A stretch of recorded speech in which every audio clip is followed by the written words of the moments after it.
नमस्कार। ये देखिए मैं भोजन बना रही हूँ। रोटी बन चुका है, सब्जी बन चुका है। देखिए कढ़ाई से देख के लग रहा होगा। और अब क्या बन रहा है, अब हम लोग देखिए कढ़ाई में चावल बना रहे हैं। अब इस शरीर में जन्म ले लिया है तो भूख तो लगेगी। और कहना तो नहीं चाह रही थी, लेकिन एक बहुत बहुत मानसिक रूप से उच्च श्रेणी स्त्री से आज मेरी भेंट हुई। उन्होंने बोला कि जैसे मैं बोलूं सीधे से कि विवाह एक षड्यंत्र है ना, विवाह नहीं करना चाहिए, क्योंकि विवाह के बाद ही जन्म होगा किसी भी नए जीव का मनुष्य योनि में। और जन्म के बाद ही हमारी जिम्मेदारियां बढ़ जाती हैं कि उसको खिलाना पिलाना, भोजन, उसकी शिक्षा, उसका स्वास्थ्य, उसका भविष्य, उसके लिए घर। मामी इसको कुछ दे दो, बोल रहा है।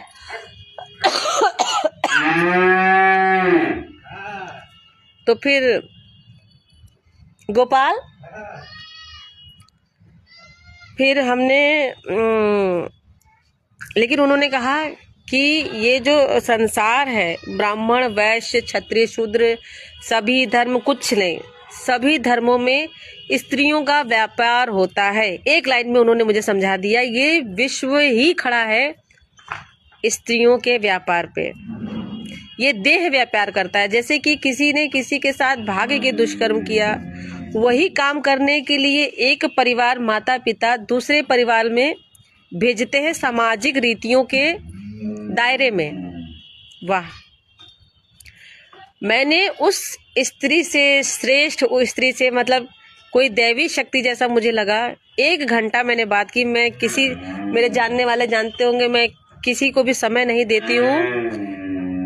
सिर्फ और सिर्फ सार गर्भित बातें, सार गर्भित लोग श्रेष्ठ लोग, भद्र पुरुष, इसीलिए। और मेरे साथ में कोई इसलिए जुड़ भी नहीं पाता है, क्योंकि मैं कचरा देख लेती हूँ पहले कि कहाँ कचरा है। मैं बुद्धि से कचरा वालों के पास बहुत कम समय देती हूँ, 2-4 मिनट। इतनी अच्छी बातें उन्होंने बोली और ये भी बताया जो सभी जानते हैं लेकिन हम मानेंगे नहीं। क्या बताया कि जब हमारा जन्म नहीं हुआ था तो हम कहाँ थे, ये हमें पूछना चाहिए अपने आप से। जिसको हम समझे कि ये जवाब हमें दे दे, उससे पूछिए कि जन्म नहीं हुआ था तो हम कहाँ थे, और जब मर जाएंगे तो कहाँ जाएंगे, है ना। और जब बच्चा जो पेट से प्रसव के समय जब वो जन्म लेता है तो सबसे पहले बोलता है कहाँ कहाँ। बच्चा जब रोता है तो उस स्वर को, उस धुन को, उस रुदन को सुनिएगा, जो मिठास होती है उसमें होता है कहाँ कहाँ, कहाँ आ गए हम। तो मैंने उनको बताया कि हाँ माता जी, मेरे पास 2 बच्चे हैं और मैंने दोनों बच्चों को बाहर एक गुरुकुल में पढ़ने के लिए भेजा हुआ है। और मैंने बच्चे सिर्फ इसलिए नहीं पैदा किए कि ये चाय ले आओ, पानी ले आओ, घरेलू काम के लिए, मैंने नहीं। और मैं चाहती हूँ कि बच्चे मेरे विवाह ना करें। तो उन्होंने बोला तथास्तु। बच्चे सन्यासी ही बनेंगे, क्योंकि वहाँ उस परिवेश में है तो परिवेश का बहुत बड़ा गहरा प्रभाव पड़ता है। और ये बालक बुद्धि है तो ये वही बनेंगे। मैं निश्चिंत हो गई, मैं अपने बच्चों के भविष्य के लिए एकदम निश्चिंत हो गई। और ये हमारे कल्लू महाराज जी, इधर आइए। हाँ, बहुत बढ़िया सेल्फी हो गई इनकी भी। तो मेरे घर में गौ माताएं हैं और उनके दूध का व्यापार है, सब कुछ है। तो बात यहाँ से शुरू हुई कि हम एक ऑटो में बैठे थे। मैं पंचकोसी, मेरे घर के पास एक जो मेरा घर है चौराहा, वहाँ आशापुर ऑटो में बैठे और हम 3 महिलाएं हो गए। टोटो उसका फुल हो गया। एक कन्या थी, 4 महिलाएं और एक कन्या। 2 महिलाएं इधर थी टोटो में, 2 महिलाएं उधर थी और एक कन्या थी। तो कन्या को ड्राइवर ने बोला कि आओ मेरे पास बैठ जाओ, और कन्या किशोरावस्था में थी। तो मैंने बोला बेटा अपना हाथ जो है थोड़ा सीने के पास लगा लो कि इनकी कोहनी तुम्हें ना लगे। तो ऑटो वाला तुरंत तुनक गया कि आप हमें ऐसा वैसा कह रही हैं।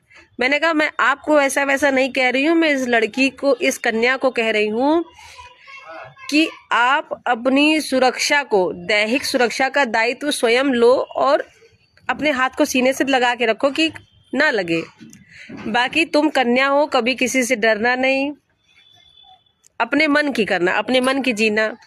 तो जो श्रेष्ठ स्त्री मिली वो मेरे इसी बात से प्रभावित हो गई कि ये कितनी बुलंद है, कितनी क्रांतिकारी है, हर समय प्रवचन।